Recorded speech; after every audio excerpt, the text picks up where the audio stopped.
Hi, welcome back to Joe Blogs. In today's episode, I want to talk to you about what's happening in the economy in Russia, and specifically to talk about the fact that President Putin is now reportedly interested in bringing the war to an end, agreeing a ceasefire. Now, obviously, there will be certain conditions attached to any ceasefire, and they include Russia keeping all of the land that it's invaded so far. So I'm not exactly sure that Ukraine are going to be on board for that. And this actually isn't the first time that a proposed ceasefire has been discussed. There was one in April 2022, so only a couple of months after the war started, and there were some serious discussions held in Istanbul, and there was also reportedly discussions held in 2023 with the USA. So in today's video, we'll have a look at what happened with those failed ceasefire discussions previously, why nothing actually came from them. We'll then talk about why President Putin is talking about a ceasefire right now, because Russia has actually been progressing. It's been the aggressor on a number of different fronts over the last couple of months. But there are some reasons as to why this would be a good time for Russia actually to call an end to this war. We'll then talk about the $61 billion aid package that was recently approved in the USA, which is going to bolster the war effort from Ukraine's side of things. We'll talk about the $300 billion worth of frozen assets that Russia is at risk of losing right now. The G7 recently had a meeting to talk about what should happen to those assets. We'll talk about the latest developments in terms of Ukrainian drones, which have been attacking the oil and gas industry assets on Russian territory over the last few months. We'll also talk about the estimated $486 billion repair costs to Ukraine and who's going to pick up the bill for that. And then finally today, I'll wrap up with my summary as to how likely I think a ceasefire is to be agreed at some point over the next few months, and whether or not we're going to see an end to the Russian-Ukraine war in 2024. But before we get started on all of that, I'd like to say once again, thank you so much to everyone that's supporting the channel. If you've bought me a coffee or sent me a YouTube super thanks recently, thank you. I really appreciate it. And if you're a long-term supporter, either through Patreon, where you can get early access and watch my videos without any adverts, or buy me a coffee membership, or YouTube membership, where you can also get early access to my videos, thank you for that support. It really helps to keep me motivated, keeps me thinking up more ideas for videos to post on a regular basis. So thanks. As I mentioned at the start of today's video, President Putin is now keen on agreeing a ceasefire in Ukraine. He wants the war to be stopped. Now, no details have been provided in terms of the terms and conditions of this peace settlement. However, in April 2022, around 2 months after Russia first invaded Ukraine, there were some serious discussions that were undertaken in Istanbul. And President Putin claims that Ukraine were very close to agreeing that ceasefire, but were persuaded by external forces not to accept the deal. And the terms of that deal included Russia keeping all of the land that it had invaded, including the area of Crimea, for which no formal peace settlement has ever been agreed. There was also a requirement that Ukraine remained entirely neutral, that it didn't join forces with the West, and it wasn't allowed to join NATO at any point in the future. Ukraine's armed forces were also going to be limited in size, and Russia was also looking for the eastern part of Ukraine, bordering the new area that it had taken over, to be given special status. Now, Ukraine never actually made a formal announcement in terms of why it pulled out of those ceasefire discussions, but at the time it was reported that Ukraine didn't trust Russia to keep its side of the bargain, and also President Zelensky wasn't happy giving over the territory that Russia had invaded and also agreeing that it could keep Crimea. Ukraine fundamentally still wants Crimea back. Now, following on from those discussions, it's now also been reported that in 2023, Russia approached the USA to try to agree a secret peace deal. It's been reported that President Putin sent signals to Washington in 2023, both in public and privately through intermediaries, including through Moscow's Arab partners in the Middle East and others, that he was ready to consider a ceasefire in Ukraine. He was proposing to freeze the conflict at the current lines and was unwilling to cede any of the Ukrainian territory controlled by Russia. but the signal offered was what some in the Kremlin saw as the best path towards peace of some kind. According to Russian sources, intermediaries met in Turkey in late 2023, and President Putin's signal was relayed to Washington, where top US officials, including White House National Security Advisor Jake Sullivan, CIA Director Bill Burns, and US Secretary of State Antony Blinken met.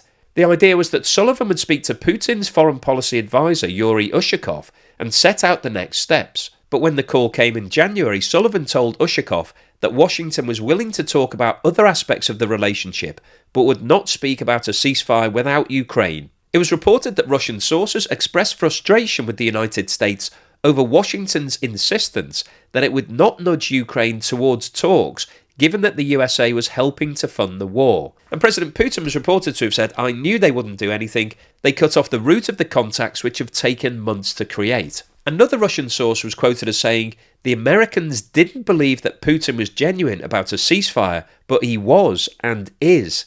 He is ready to discuss a ceasefire, but equally, Putin is also ready to fight on for as long as it takes, and Russia can fight as long as it takes." And it's now reported that the Kremlin sees little point in further contact with the United States on the issue. So what's causing President Putin to consider a ceasefire at this point in the war? Well, I actually think there are multiple factors which we'll go through now, but two of the things that will be pressing at the forefront of his mind are another mobilisation which is potentially needed at some point over the next few months if Russia is going to lock down and continue with this war over the next 12 months or so, and also what's happening with the Russian economy. At the time of the original mobilisation, which was declared towards the end of 2022, it was reported that around 700,000 men decided that they didn't want to run the risk of being conscripted, forced to go and fight in Ukraine, and so they fled the country. They emigrated from Russia, they left permanently. And as we've discussed in previous videos, the people who are making that decision tend to be the more educated, the higher skilled, and people who offer more value to the Russian economy. So these are senior members of companies who are delivering profits and therefore GDP for Russia.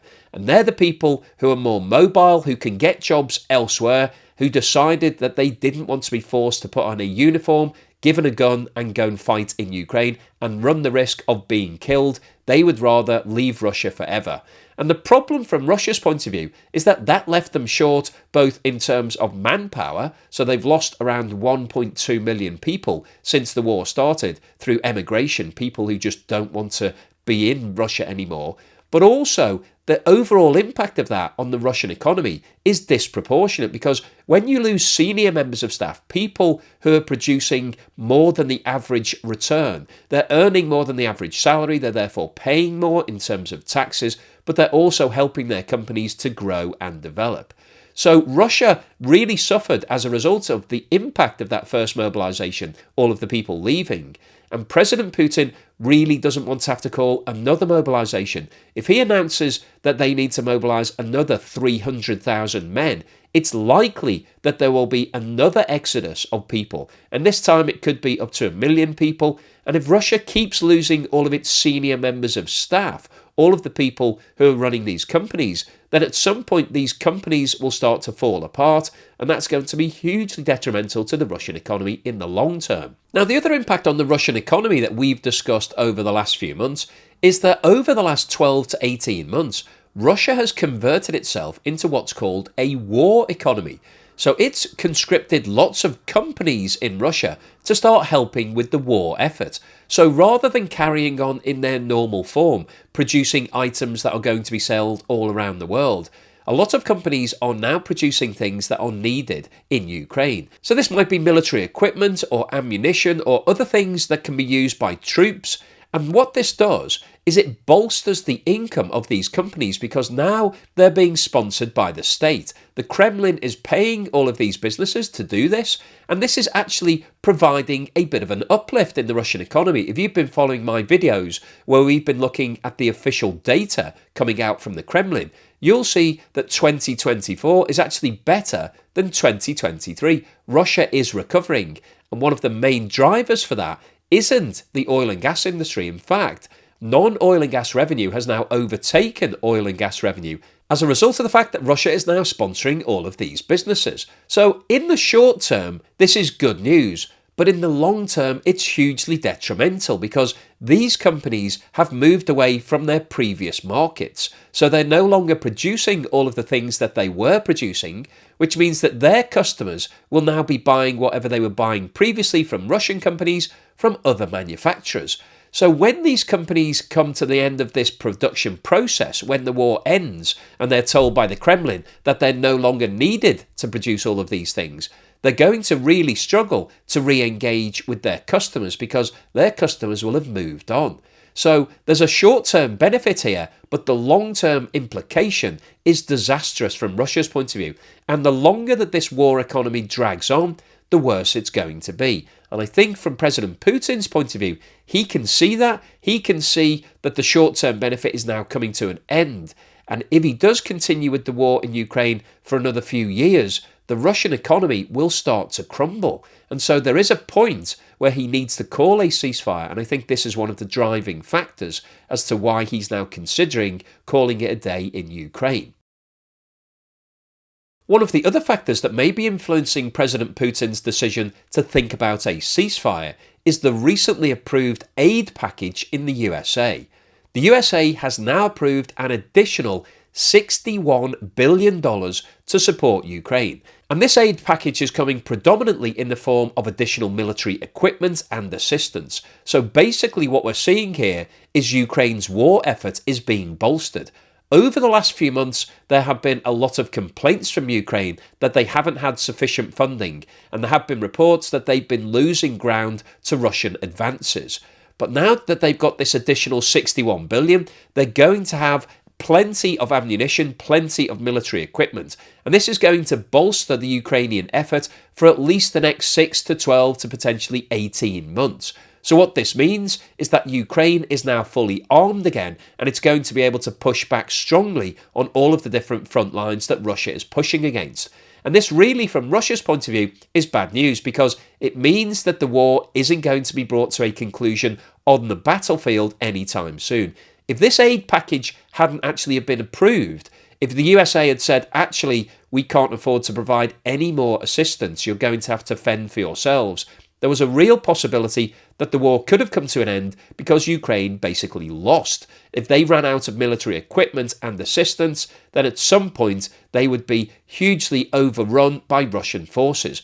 But the fact that they've now got an additional $61 billion means that the war is fully back on. There is going to be fierce fighting. There will be more bombing. There'll be more missiles on both sides. And from Russia's point of view, that means that there's not going to be a quick conclusion. And so the other possible alternative is obviously a ceasefire. And I think the approval of this additional aid package from the USA is definitely playing on President Putin's mind and making him think of alternative options to bring this war to an end. And a ceasefire potentially could be a happy medium for all parties. Well, certainly that's what Russia thinks.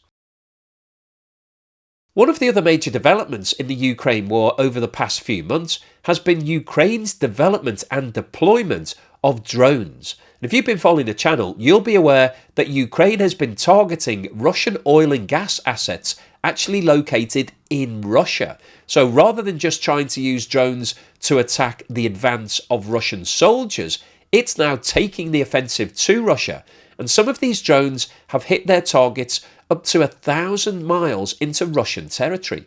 And prior to 2024, this wasn't something that Ukraine was pursuing. So Russia was quite happily pushing forward on all of its battlefronts in Ukraine, and there wasn't really a great deal happening in Russian territory. In the first 2 years of the war, there were some reports of Ukrainian soldiers pushing into Russia and some missile attacks taking place, but nothing that was damaging to the Russian economy. But these drone attacks and the fact that they're targeting Russian oil and gas assets are a potential nightmare from Russia's point of view.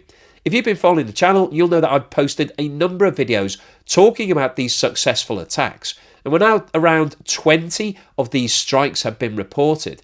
And when these strikes occur, when they hit an oil and gas facility, firstly, they cause damage to the actual facility itself. And I've shared some videos of fires on those facilities. But it isn't just the damage to the area that's been struck. There is the potential for these facilities to have knock-on implications, because in a processing plant, if you've got an oil refinery, there is a system that you follow. So oil goes into one process and then it goes through a number of different treatments before it comes out the other end. And if you damage one part of that treatment process, it can mean that the whole plant has to shut down. And obviously from Russia's point of view, there are multiple implications of that. Firstly, there's the loss of the production. So obviously if it's closed for a week or 2 weeks or a month, it's going to have all of the barrels of oil that it was producing on a daily basis. It's losing the value of that. But also, there's the knock-on implication in terms of employees. So people will be told that the plant is being closed and therefore they won't be going to work. And there's a question mark over whether or not they'll get paid. If they don't get paid, then obviously that would have a ripple impact on the local economy. But there's also now been reports that some of the engineers and senior members of staff who are located on those facilities no longer want to work in those refineries. They don't want to run the risk of being killed at work in some sort of incident. And so some of the senior members of staff are now leaving. And this goes back to the point we just discussed about exodus of people. When you lose senior members of your team, it's difficult to be able to replace them. And Russia isn't the sort of place that people are wanting to emigrate to now. If you work in the oil and gas industry, probably one of the last places on earth that you would want to move to work is Russia. So it's a real problem from Russia's point of view. And Ukraine is saying that in 2024, it's going to produce up to 2 million drones. Now, not all of those drones will be long-range attack drones, so they won't all be flying 1,000 miles to hit oil and gas facilities in Russia, but certainly a good percentage of them will be. And the European Union has also said that it wants to supply up to 1 million drones directly to Ukraine this year. So potentially Ukraine could have up to 3 million drones ready to fire against Russian targets in 2024. And that has the potential to cause absolute chaos for the Russian economy, because if it does see a lot of its production facilities being affected and has to close them down, it's going to lose even more income, and that's going to be bad news for both those companies involved and also Russian taxes. So, from Russia's point of view, the introduction of long-range attack drones is a negative in terms of this war. It's going to cause damage to Russian facilities. It's also making people in Russia nervous about the fact that Russia is at war. Up until now, it was badged as a special military operation in Russia. However, people are now realizing when their local oil refinery bursts into flames that Ukraine is attacking, it's fighting back. And that's obviously bad news for morale and potentially bad news for the Russian economy. So I think we can start to see a picture taking shape as to why Russia might be interested in proposing a ceasefire to the war right now. But what about the situation from Ukraine's point of view? Is this now the right time for Ukraine to say, okay, we agree, let's sign some sort of peace settlement and agree whatever terms you're proposing? Well, when you take a step back and look at the current situation, Russia is currently occupying around 18% of what was previously Ukraine. And that doesn't include Crimea, which was annexed by Russia in 2014. And President Zelensky is still saying that they want Crimea back. He actually hasn't given up hope of Ukraine and Crimea being reunited. So from a land point of view, Ukraine has had all losses and no gains. There hasn't been any benefit from Ukraine's point of view of Russia invading its territory and taking over all of that land. And then when you look at the cost to Ukraine so far of this war, I talked about this in a recent video. The World Bank recently published a report, and this was in February 2024, saying that the estimated repair costs of the damage that's been inflicted by Russia on Ukraine at that point was $486 billion. That is a huge amount of money. And the cost of all of these repairs relate to things like housing, infrastructure, business, basically everything that you can imagine. If your city suddenly started to be bombed by an invading force, you think about the devastating impact that that would have on absolutely everything.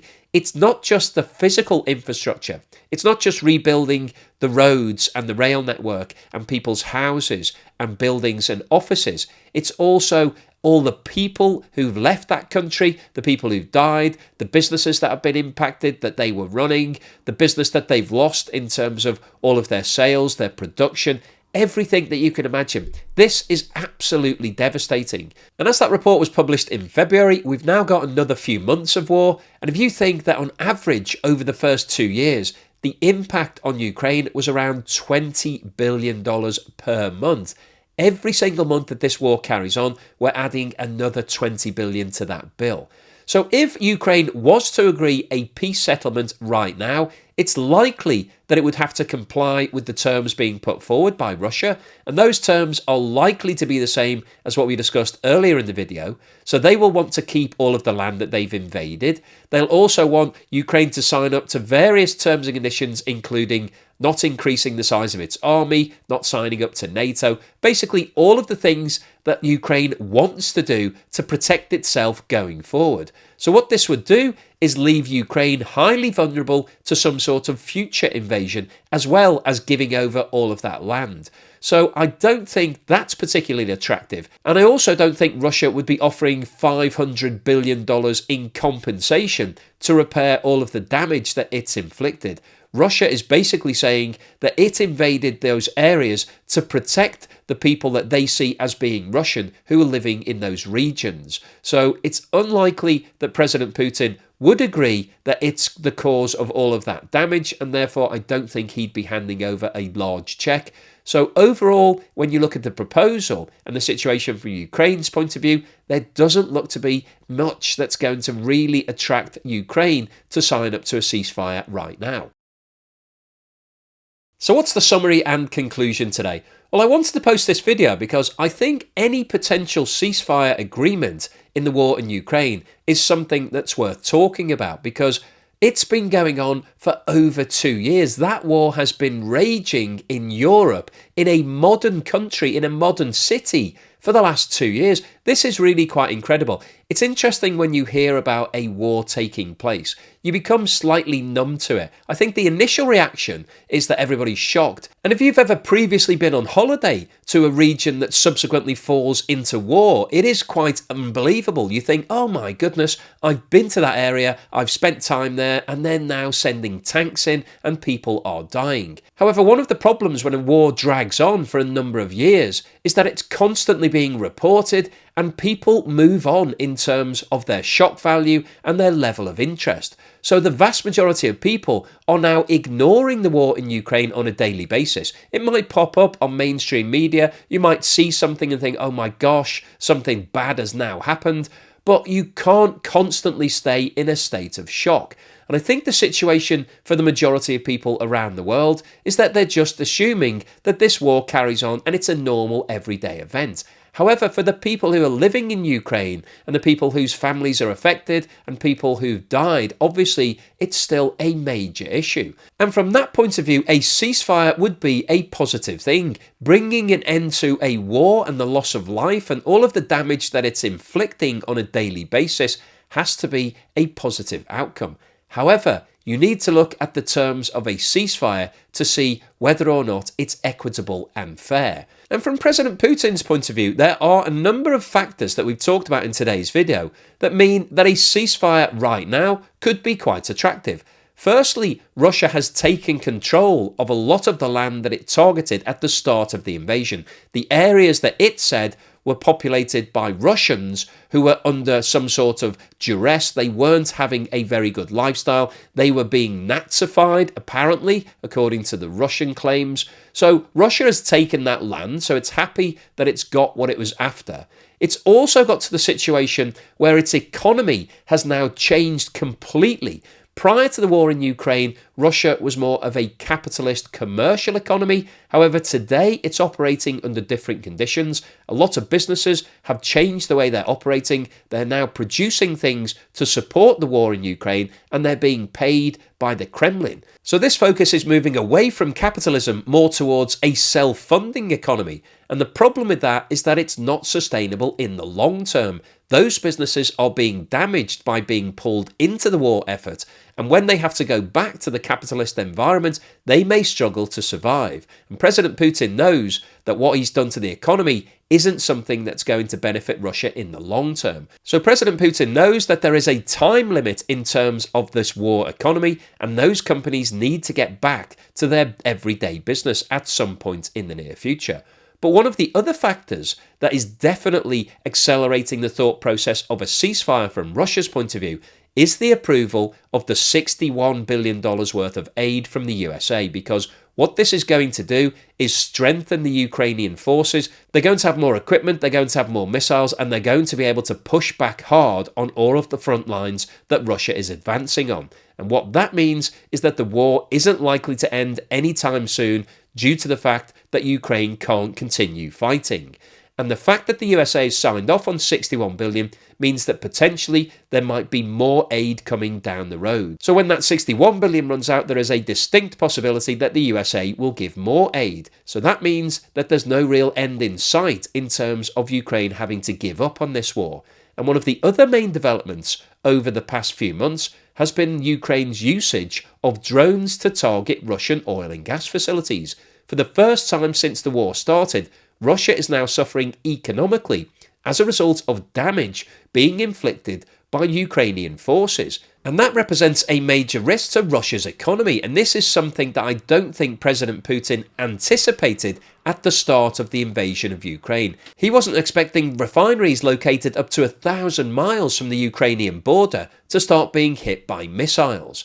So all of these factors are accelerating Russia's interest in a ceasefire. But as we discussed, from Ukraine's point of view, this looks like a lose-lose situation. It's lost a lot of land and territory to Russia. It's also lost a lot of people who've died trying to support themselves, trying to defend Ukraine against this advance of Russian forces. And it's also lost hundreds of billions of dollars worth of infrastructure and business, and up to $500 billion of repair costs are estimated by the World Bank to put Ukraine back to the situation it was in before Russia invaded. So to agree to a ceasefire right now on Russia's terms seems crazy from Ukraine's point of view. It would mean that the last 2 and a bit years of fighting have been a complete waste of time to just say, okay, we'll let you have it.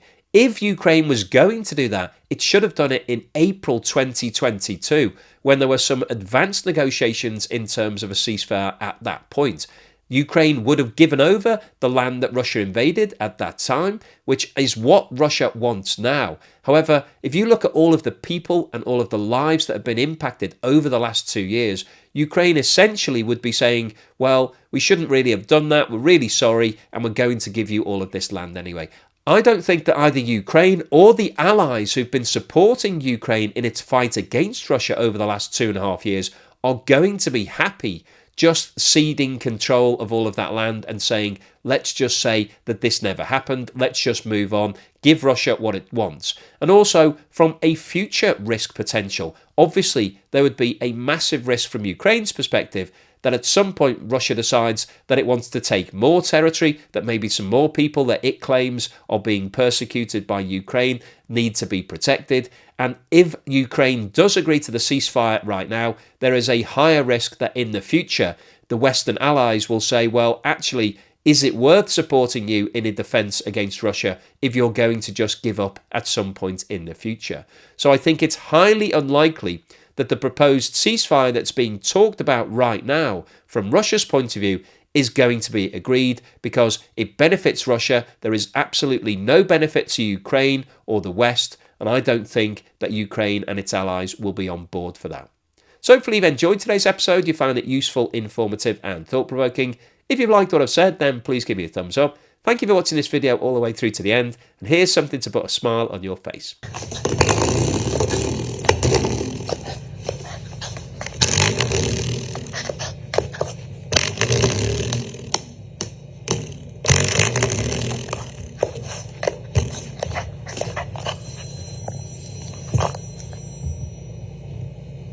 Oh!